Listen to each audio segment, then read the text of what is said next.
Por eso se van a poner las teles con una...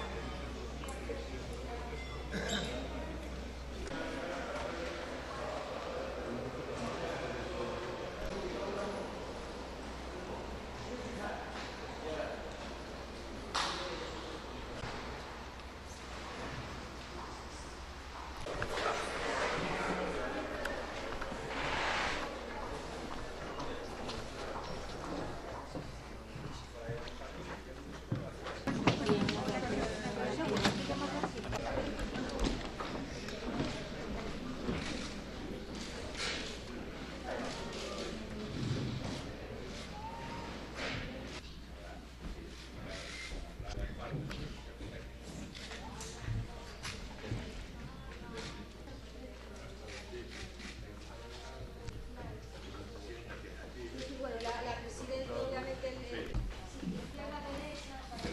a la izquierda.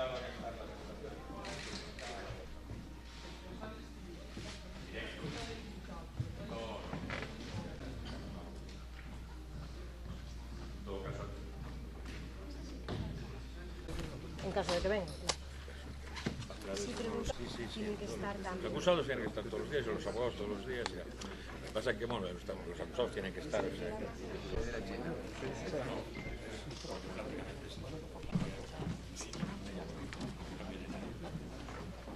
Yo creo casi tengo la seguridad de que sí. ¿Cuántos periodistas acreditados? María, ¿cuántos yo comenté antes, ahora los cuento. Alrededor